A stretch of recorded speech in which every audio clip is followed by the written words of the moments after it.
ফিলিস্তিনের যুদ্ধের পরেই নাকি দাজ্জালের আবির্ভাব ঘটবে, এটা কি সত্যি? যদি বুঝিয়ে বলতেন। আল্লাহ মাফ করুক, কেয়ামত, কেয়ামতের আলামত এগুলো আমাদের অনেকের ব্যবসার আইটেমে পরিণত হয়েছে।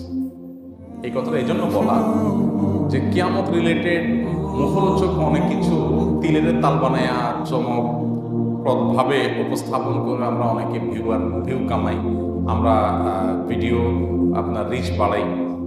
এগুলো যেমন কিছু ইউটিউবারদের দোষ আছে, আবার কিছু হুজুর টাইপের মানুষ, দেখতে হুজুরের মতো দেখা যায় এই টাইপের মানুষের কিছু ইয়ে আছে যে এই জাতীয় জিনিস চমক টমক লাগাই দিয়া অযথা আপনার করোনা দেশের কোনো ভিত্তি নাই, কোনো কিছু নাই, সেটাকে আমরা চমক সৃষ্টি করি। ফিলিস্তিনের চলমান যুদ্ধ, গাজা যেটা হচ্ছে, এটা হতে পারে 1 মাসে শেষ হয়ে যাবে, 15 দিনে শেষ হয়ে যাবে। তো এরপরে দাজ্জাল চলে আসবে কিভাবে আসে? মানে এটা কি ওহী আসছে কারোর কাছে?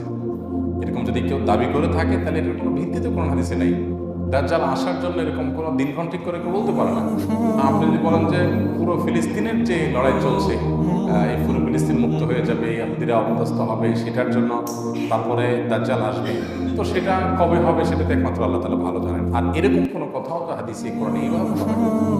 দেখুন, দাজ্জাল কখন আসবে, তার আসার আগে পৃথিবীর অবস্থা কি থাকবে, সে বিষয়ে কোরআন হাদিস থেকে বিভিন্ন আলামত, বিভিন্ন আপনার নিদর্শনের কথা আমরা জানি। কি আমাদের বহু আলামত আছে, 141টা ছোট বড় আলামতের কথা বিভিন্ন বইয়ে ওলামা একরাম অনেকে সংকলন করেছেন। শেখ মোহাম্মদ আল আরিফি একটা বই সংকলন করেছেন, সেখানে 141টা আলামতের কথা বলেছেন। 10টা বড় আলামত আর 131টা হলো ছোট আলামত। ছোট আলামত বলতে যেগুলো অনেক আগে থেকে ঘটবে, যে আলামতগুলো বেশিরভাগই ঘটে গেছে।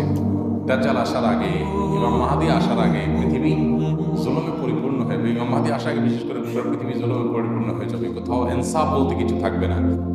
তারপরে একটা সময় তার আবির্ভাব ঘটবে। আবির্ভাব ঘটার আগে পৃথিবীর একটা পরিস্থিতি তৈরি হবে, সেগুলো হাদিসে আছে। কিন্তু সুনির্দিষ্ট ঘটনা এটার পরে ঘটবে, এটার পরে ঘটবে, অমুক জায়গায় দাজ্জাল এসে গেছে, অমুক জায়গায় মাহদী আইসা গেছে, অমুকে দাবি করছে, হান হয়েছে, তান হয়েছে, এই জিনিসগুলো নিয়ে আপনার নিজে থেকে বিভিন্ন রকমের হিসাব নিকাশ মিলায়া একরকম মানুষকে বিভ্রান্তিতে ফেলে দেওয়ার যে একটা প্রচেষ্টা, এটা হওয়া উচিত। এটা খুব গর্বিত এবং অন্যায় কথা, এটা আমাদের লক্ষ্য করা উচিত। অতএব মানে চলমান যে ফিলিস্তিনের যুদ্ধ যেটা গাজায় হচ্ছে, এটার পরপরই দাজ্জাল আবির্ভাব ঘটবে এবং কোনো কথা আমার জানা নাই, কোনো কথা বলা হয়েছে বলে আমি জানি না। অতএব কেউ যদি বলে এটা তার দায়ী।